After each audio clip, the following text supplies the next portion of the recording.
loves for his own ends, not for you.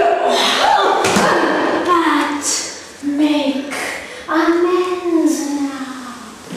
Get you gone! And at the pit of Akron, meet me in the morning. There he will come to know his destiny. Your vessels and your spells provide, your charms and everything beside. I for the air. This night I'll spend unto a dismal and a fatal end. Great business must be wrought ere noon. Upon the corner of the moon there hangs a vaporous drop profound. I'll catch it ere it come to ground, and that distilled by magic slugs shall raise such artificial skyhood where the straight under in future shall drive on to his confusion.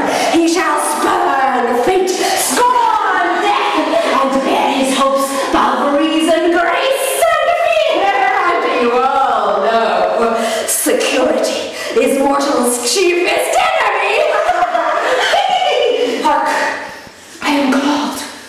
My little spirit sea sits in a foggy cloud and stays for me.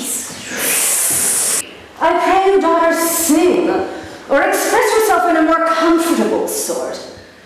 If my son were my husband, I would freely rejoice in that absence wherein he won honor, than in the embracements of his bed where he would show most love.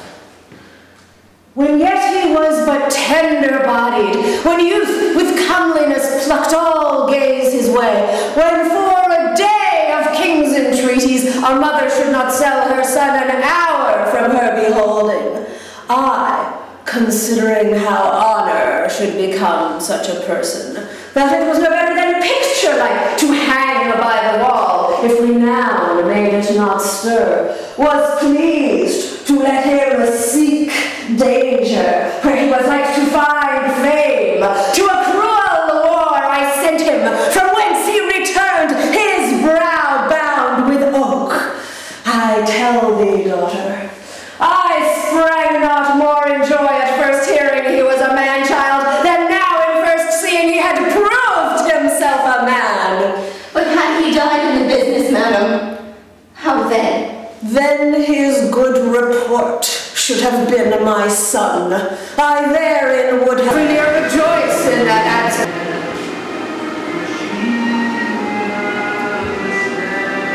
Dear Juliet, your house is so cool. Dear Juliet, I have a terrible problem. Dear Juliet, my name is Roberta. I am 10 and a half. Dear Juliet, for more than 5 years I've Two households, both alike in dignity, and fair Verona where we lay our scene. Dear Juliet. Who knows? From ancient grudge, break to the You won't be curious where to know civil the blood and desires of civil hands are strangers. Stories From forth the fatal it warnings isn't fresh, because Juliet exists. Yes, you Home, exist. misadventure, And this piteous is a prayer that overflow. every day, Do with your more death and more. and the You will be in right. me and in the hearts of every man. You could be a dreamer or lover, that you make him come alive. Of the truth of Juliet's story, they, the Vernis, seem tenacious to a degree. They insist on the fact, providing a date and showing a tomb is a plain, open, and partly decayed sarcophagus, with withered leaves in it, in a wild and desolate conventual garden, once a cemetery, now ruined to the very graves. The situation struck me as very appropriate to the legend, being blighted as their love.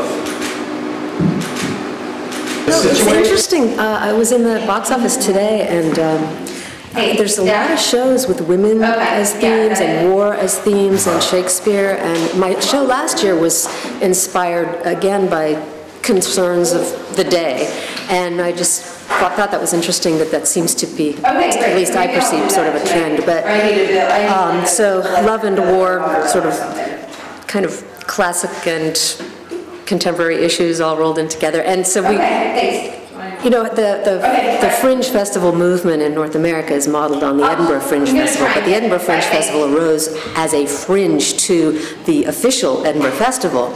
So I kind of also thought of this show in terms of the Shakespeare in Washington festival fringe show. I don't.